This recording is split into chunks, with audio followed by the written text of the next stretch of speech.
Olá a todos, sejam bem-vindos de volta à nossa série de tutoriais sobre o Geanfor.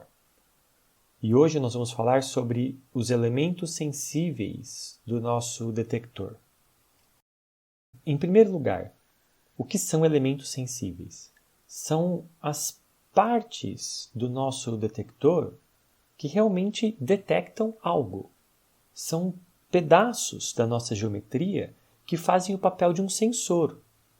Você pode pensar, por exemplo, no caso de elementos fotomultiplicadores, como um tubo fotomultiplicador, uma PMT, ou uma fotomultiplicadora de silício, também chamada de CPIM.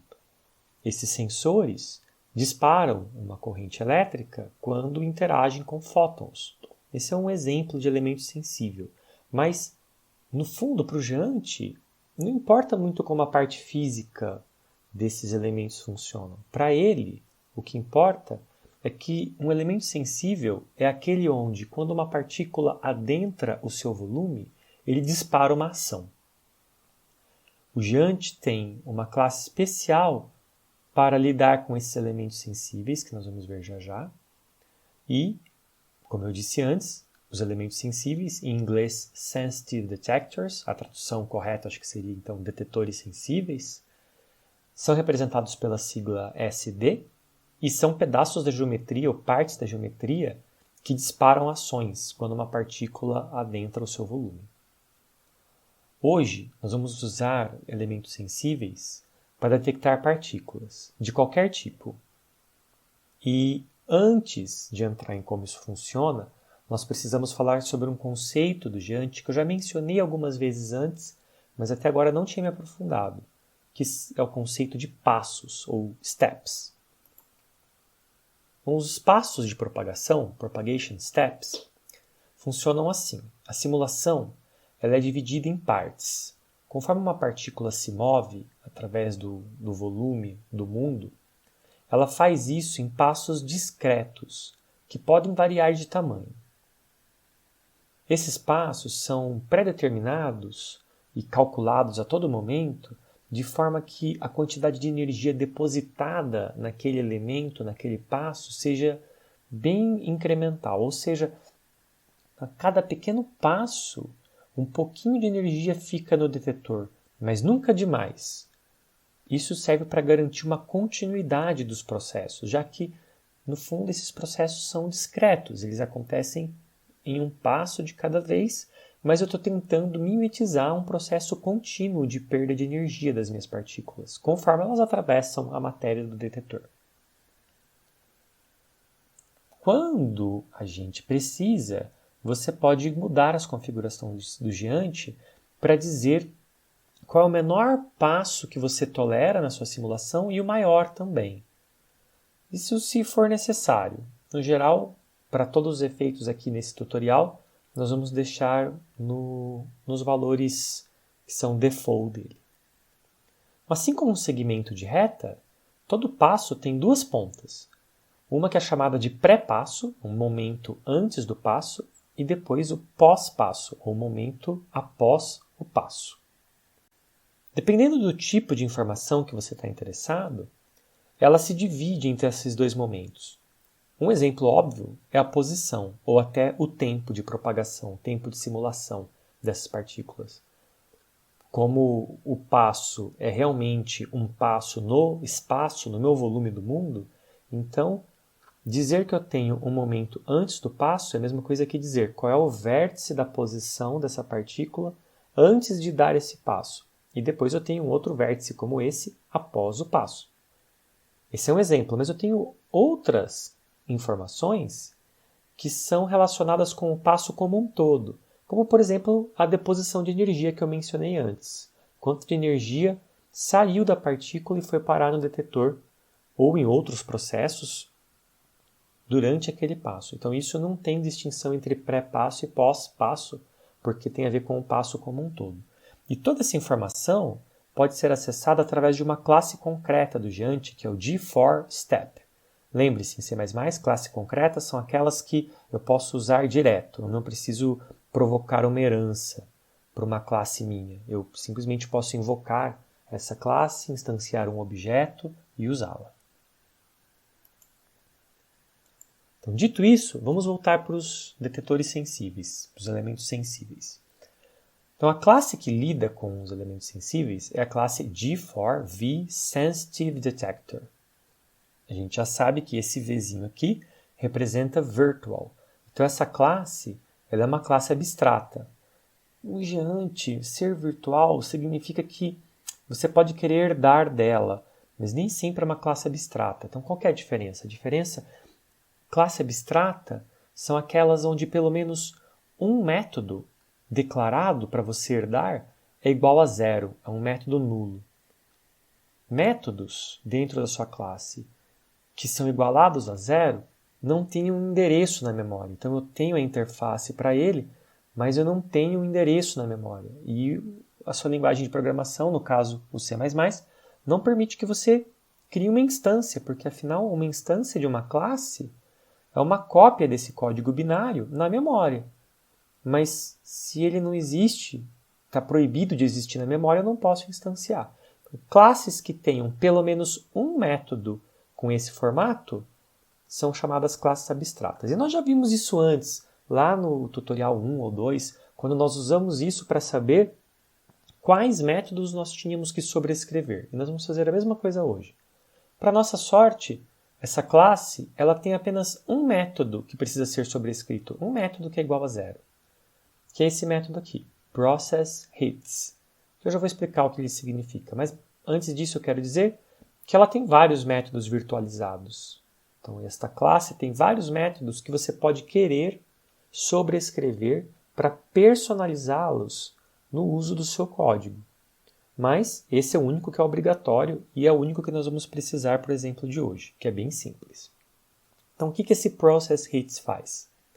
Quando uma partícula entra no volume do meu elemento sensível, ele executa uma ação. Que ação? Qualquer coisa que esteja descrita dentro do processHits. Qualquer coisa. Então, dentro do processHits, eu tenho acesso às informações armazenadas no meu passo. E eu posso fazer o que eu quiser com elas. Em exemplos mais avançados, a gente pode criar aqui dentro uma coisa chamada hit, um acerto. Daí o nome, processHits. A tradução seria algo como processar acertos.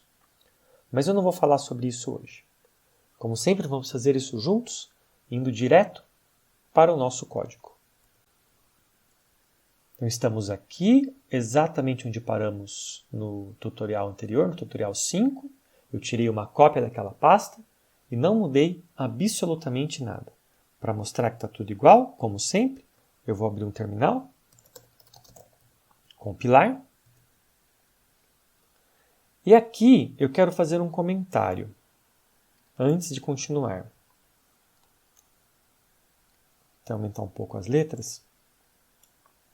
Olha só, antes eu não tinha essa mensagem de erro.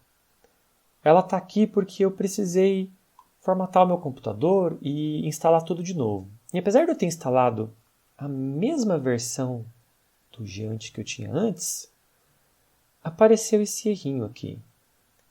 Segmentation fault, normalmente, ou falha de segmentação, normalmente é algo preocupante, mas neste momento eu não tenho que me preocupar, porque não foi no meu programa que isso aqui veio.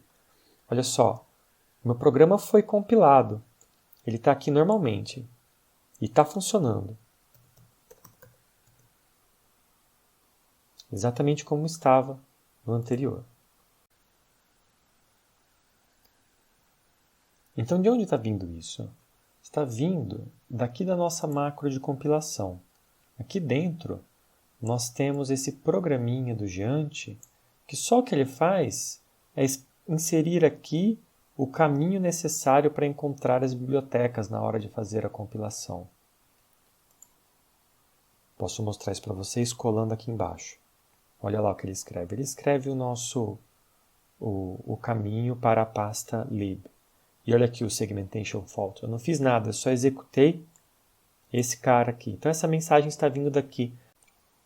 Isso aqui não é nada preocupante e provavelmente foi alguma coisa que eles mudaram. Como eu tive que fazer o download de novo, eles podem ter feito alguma correção que mexeu com o funcionamento desse programa.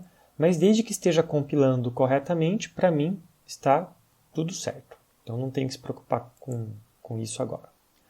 Então vamos lá, vamos para o nosso programa. E o que nós temos que fazer? Nós temos que criar o elemento sensível. Então eu vou vir aqui em Source, na pasta onde tem o meu código-fonte. Vou criar 2 novos arquivos. Vou criar mySensor, ou, se você preferir, SensorDetector.h. Você pode dar o nome que você quiser. mySensorDetector.cpp. Está aqui, parzinho. No ponto H, a gente começa com o pragma once, para garantir que esse arquivo não vai ser chamado mais de uma vez. E no Sensor Detector, a gente começa incluindo o outro arquivo. mySensorDetector. Bom, está aqui o começo de tudo. Voltando no ponto H, vamos criar a nossa classe, então. Nossa classe vai herdar, então include, como eu disse antes, d4 v sensitive detector. Class my sensor detector public, então ela vai herdar publicamente deste cara aqui.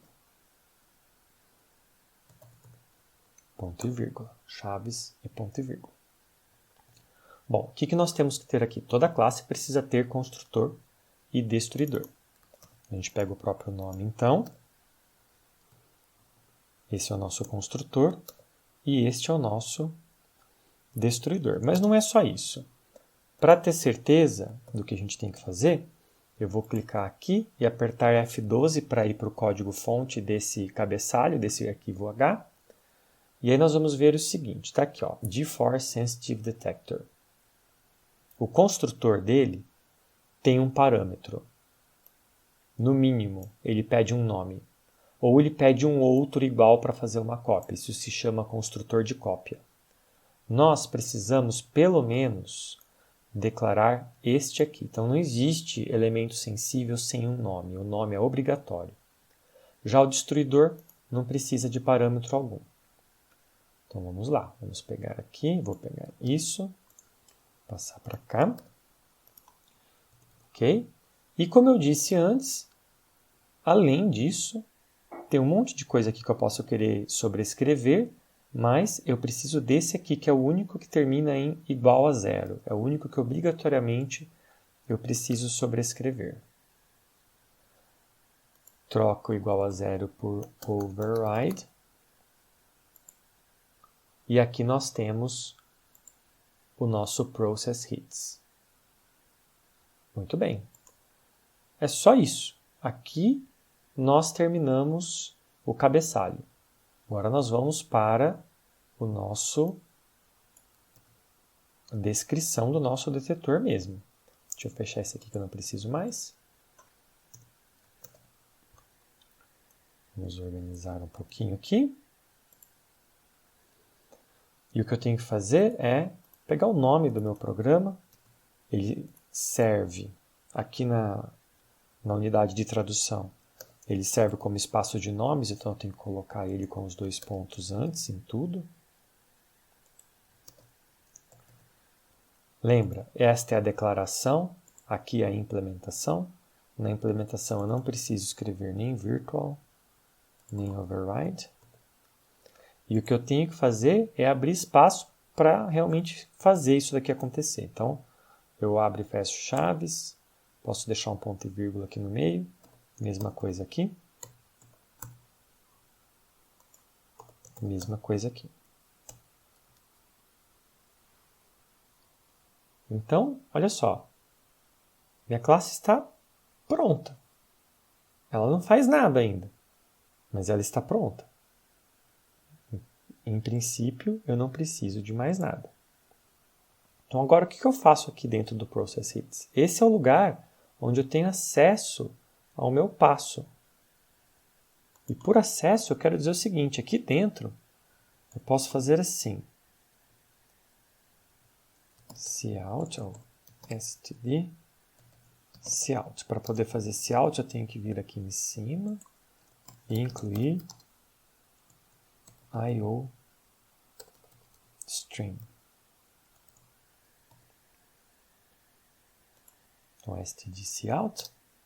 Eu posso, por exemplo, pedir para ele escrever a step get track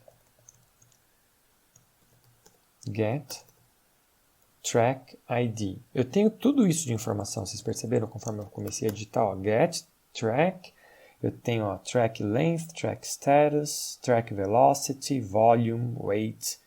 Eu tenho tudo isso de informação. Isso aqui é basicamente uma porta de acesso às informações da minha simulação no momento em que a partícula entra nesse volume, seja ele qual for. Get track ID, por exemplo. O que mais que eu posso ter acesso aqui?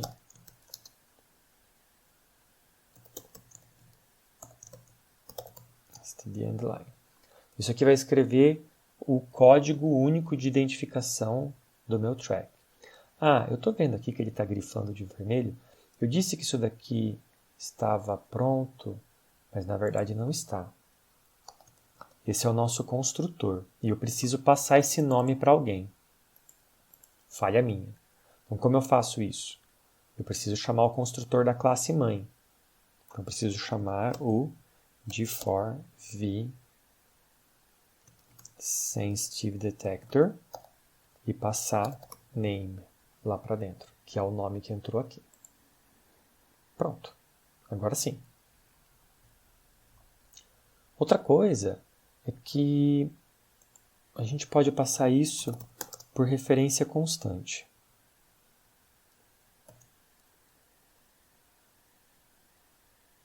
Só que eu tenho que mudar também aqui na declaração.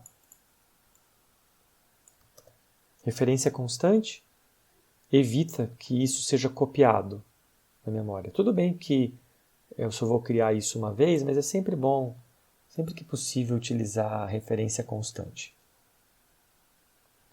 Bom, agora sim está pronto. Eu ainda posso escrever muito mais coisa aqui. Por exemplo, eu tenho aqui já pronto uma tabelinha de informações que a gente possa querer. Então vamos ver o que eu fiz aqui. Eu quebrei em várias linhas para ficar mais fácil de ver. Mas eu escrevi, então estou usando o cout, eu escrevi o track ID que eu tinha acabado de colocar ali, eu coloquei um texto, eu escrevi o particle ID, também conhecido como PID. Então como que eu pego isso? Aqui, ó. Eu vou dar uma tabulação para ficar mais fácil para ler.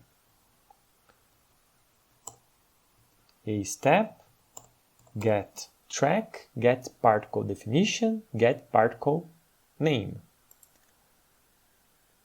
E tem outras formas de fazer a identificação da partícula. Posso pegar código PDG, tem várias formas de acessar essa informação.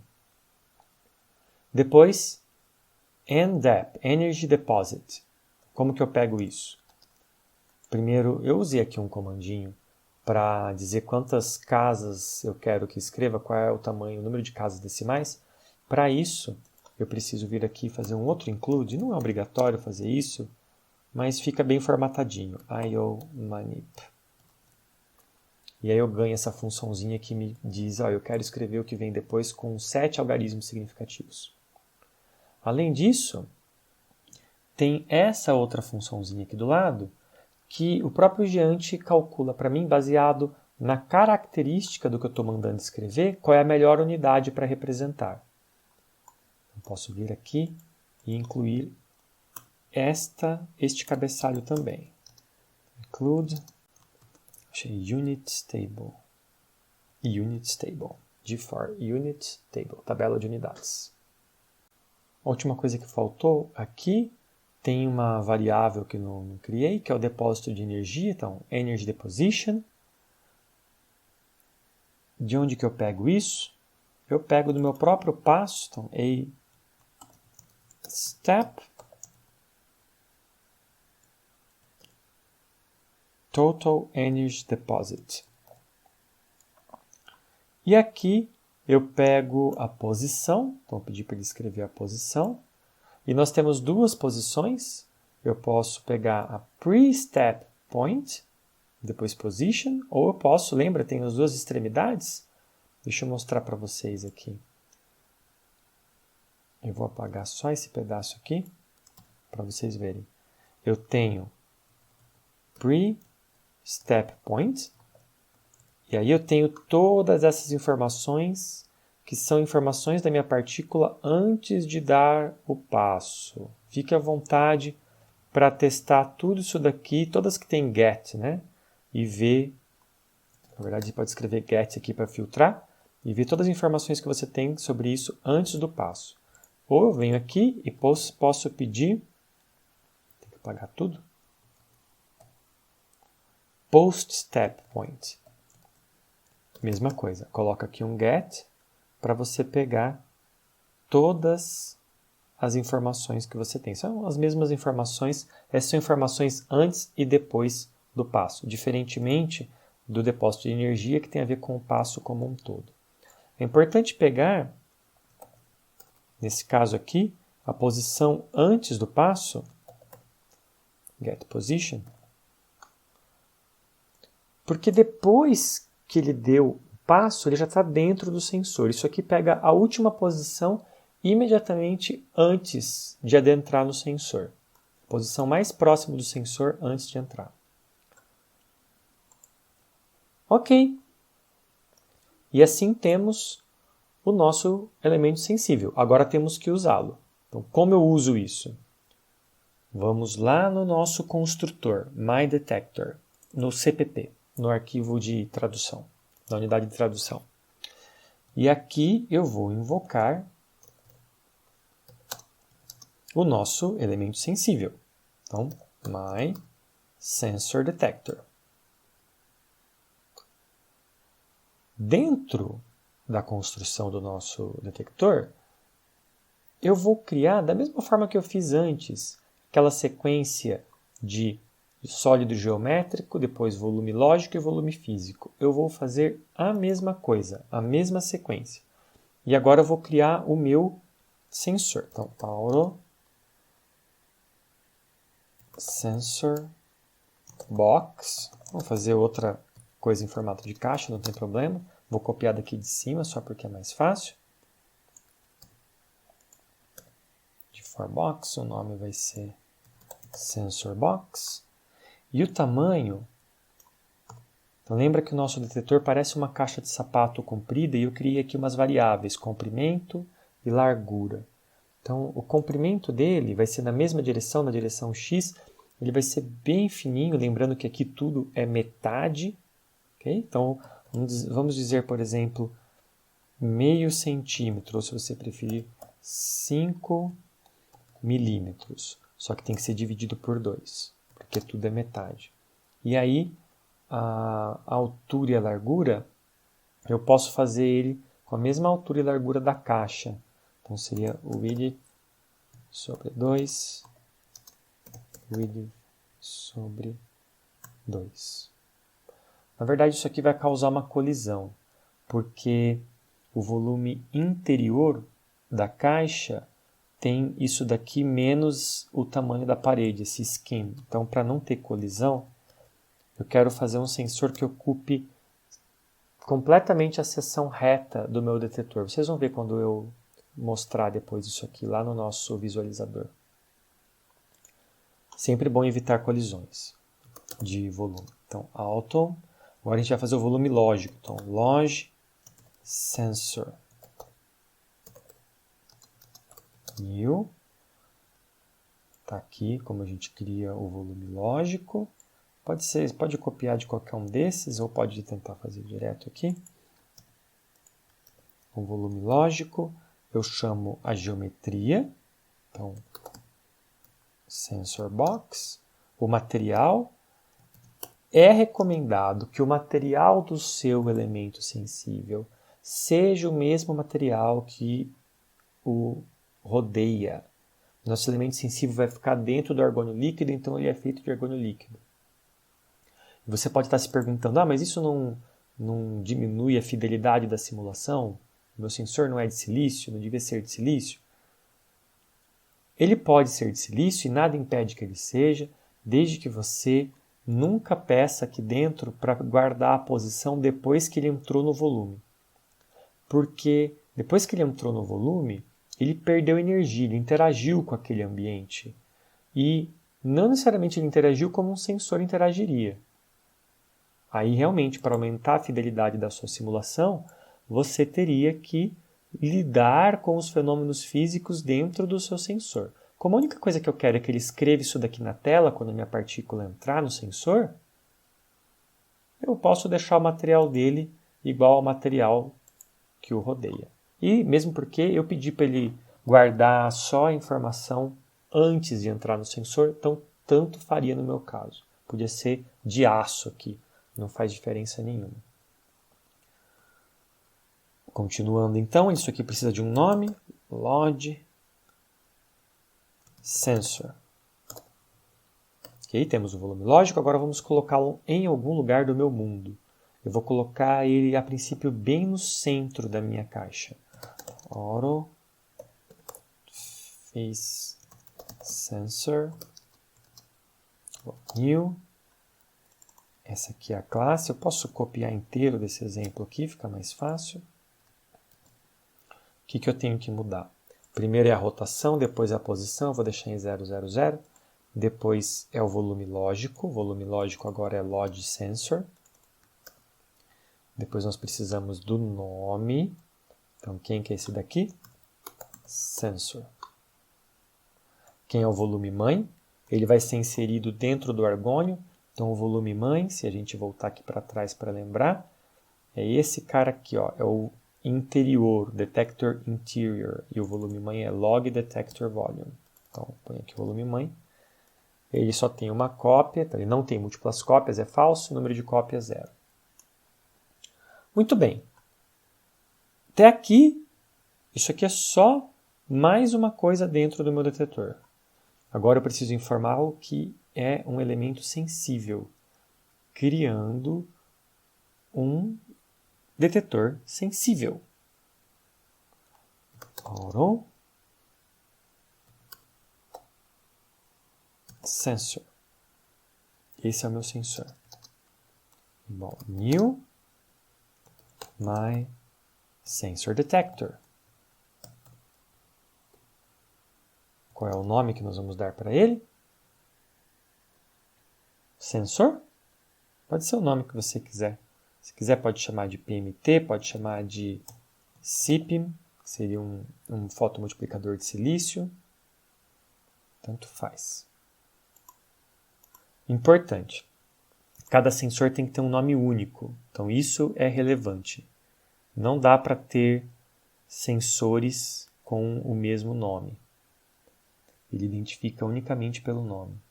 Por algum motivo, ele está grifando aqui. Acho que ele não gostou que eu escrevi dessa forma. Vou voltar lá. Eu acho que tem a ver com ter usado... Não era para dar problema, mas como eu não sei o que esse deForString faz, como eu não sei como isso aqui é diferente,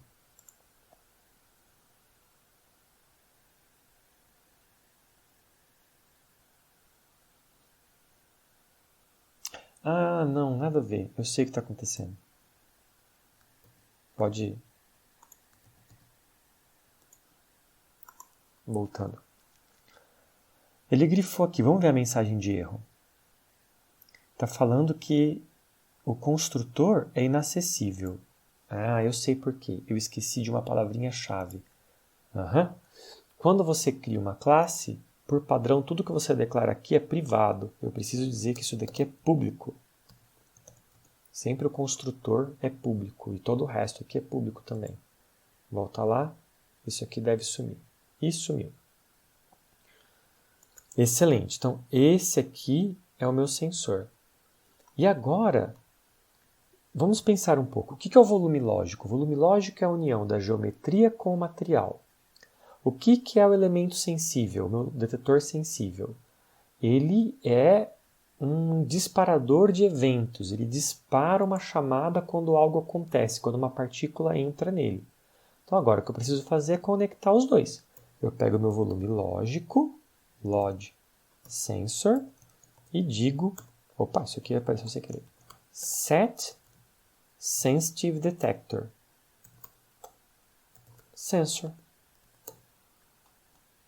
Então eu estou dizendo, esse volume lógico, que está posicionado nesse lugar do espaço, ele está atrelado a esse elemento sensível. Então, toda vez que uma partícula entrar aqui, você vai chamar esse sensor.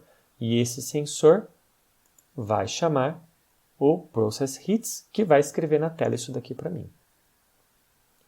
Para terminar, para ver que funcionou direitinho, eu vou vir aqui nas nossas macros.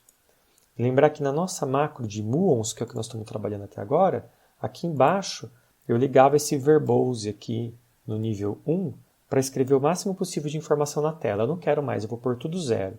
Porque agora toda a informação que eu ver, eu quero que venha do meu sensor. Espero que tenha funcionado, porque eu não compilei nenhuma vez antes. Vou limpar aqui. Compilação. Só aquele errinho que não é nosso, isso aí não me pertence. E temos um erro de linkagem. Claro que temos um erro de linkagem. Porque, lembra, a compilação é em duas etapas. Primeiro traduz, depois faz a ligação. Esse erro está dizendo que eu não cumpri a minha promessa. Eu prometi para ele que eu ia, olha aqui nas minhas declarações, no arquivo.h, eu prometi para ele que eu ia fazer um construtor, mas ele não encontrou. Só que eu fiz. Então por que ele não está encontrando? Porque nós temos que ir lá no nosso script de compilação e toda vez que eu crio um arquivo CPP novo, eu preciso dizer source by sensor detector CPP. Preciso incluir a unidade de tradução aqui. Ele não encontrou porque ele não compilou. Salvei. Vamos executar de novo. E aí está. Lembrando que nesse tutorial nós chamamos agora macro e muons. Dessa vez nós vamos ver o detetor mesmo.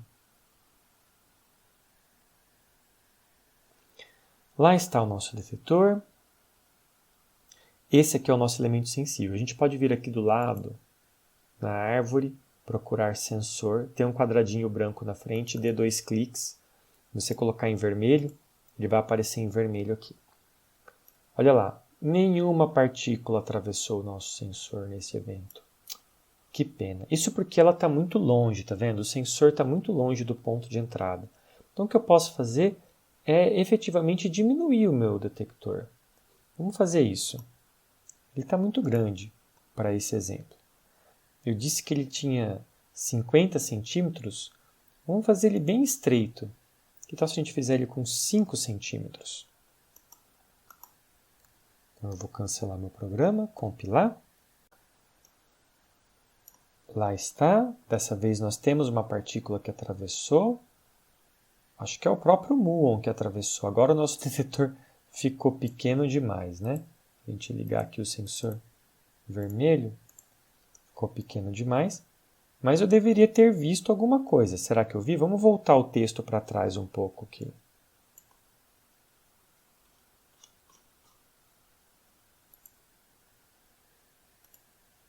Ah, ele está escrevendo aqui. Claro, ele não escreveu lá porque eu usei cout. Já vou explicar para vocês. Então, olha só. Naquele primeiro evento, o meu track ID era 1, porque a partícula que atravessou era a partícula mãe. A partícula era mu+. A energia depositada estava aqui. E depois, a posição, um vetor em milímetros. Ele que escolheu a unidade. Isso aqui foi no evento anterior. Agora a gente tem de novo. E voltando aqui, nosso detetor está muito pequeno, essa é a primeira coisa. A segunda coisa é que eu queria que ele escrevesse aqui, não lá, porque essa é a minha interface agora. Então nós vamos corrigir as duas coisas.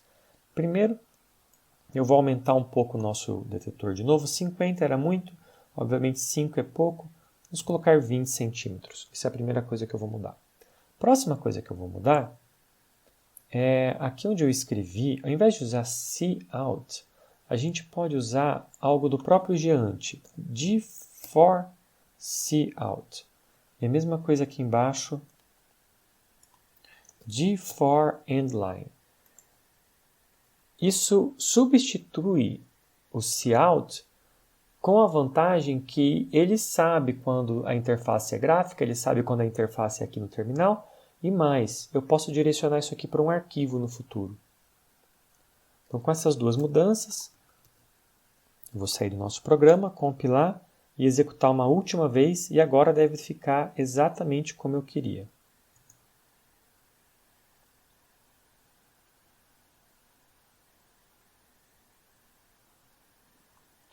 Lá está o nosso detetor. Dessa vez o muon teve tempo de interagir. Dá para ver que ele vai perdendo energia, perdendo. Olha lá. Isso são os steps. Cada dois, não sei se dá para ver na captura da imagem, mas entre cada dois pontinhos amarelos desse, você tem um step. Ele vai ficando menor, até que alguma coisa aconteceu. Eu tenho uma única partícula que atravessou o meu sensor e eu consigo ver aqui embaixo. Olha só. O que apareceu ali? Um neutrino eletrônico, vindo do decaimento desse muon. Então, o muon decaiu antes de chegar lá. Olha que interessante. Então, o neutrino eletrônico não depositou energia e atravessou o meu sensor nessas coordenadas aqui. Lembrando que essa daqui é a coordenada x, ela sempre vai ser igual, porque a relação dela aqui, ó, essa aqui é a direção x. Então, essa coordenada sempre é o último momento anterior à partícula adentrar o meu sensor. Foi bem aqui. E, do outro lado, eu tenho as coordenadas y e z. Então, agora, se eu olhar de frente para esse quadrado, eu estou vendo aqui as coordenadas de onde minha partícula entrou. Vou lá, vou mudar de cor de novo, só para ficar mais fácil de ver o sensor. Vou pôr vermelhinho. Está aqui o sensor. E eu posso pedir mais eventos.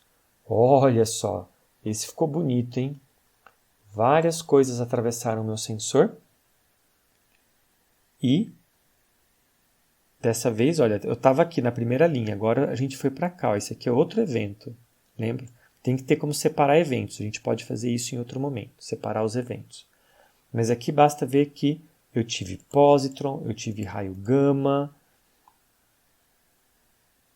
Tem várias coisas que passaram pelo meu sensor.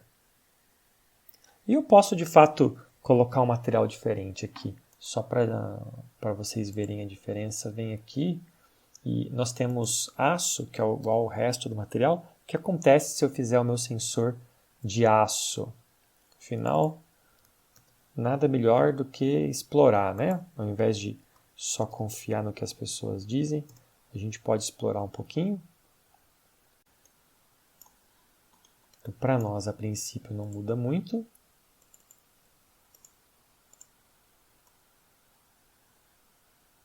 Pelo menos o primeiro evento, que era um neutrino.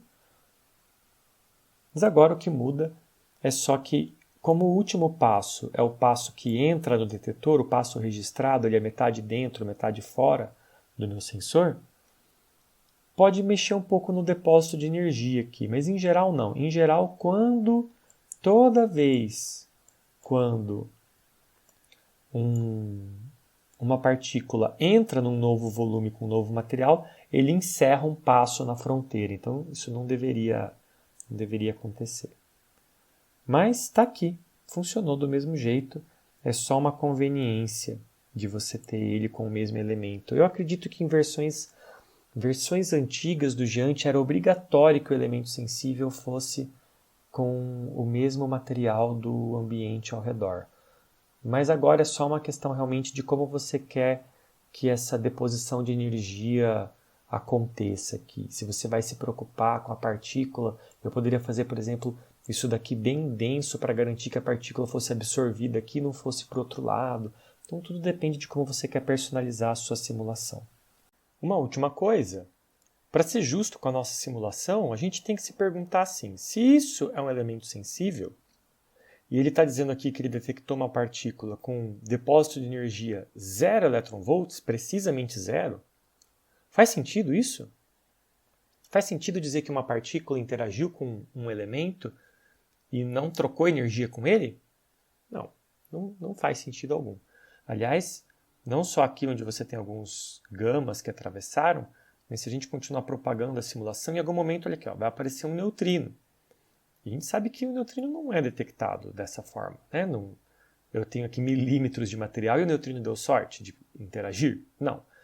Isso não representa interação, representa que a partícula atravessou aquele volume. E mais para frente eu vou mostrar para vocês como colocar aqui questões como eficiência do detector, probabilidade de detecção. Nesse momento, o melhor que eu posso fazer é simplesmente dizer para ele, ó, se não depositar energia alguma, não foi detectado. Então, não escreva nada. E a gente pode fazer isso de maneira bem simples. Voltando aqui,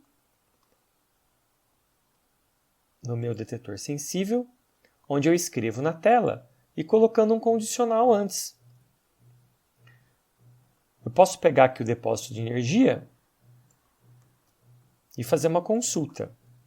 Se o depósito de energia for diferente de 0, então faço o que vem a seguir.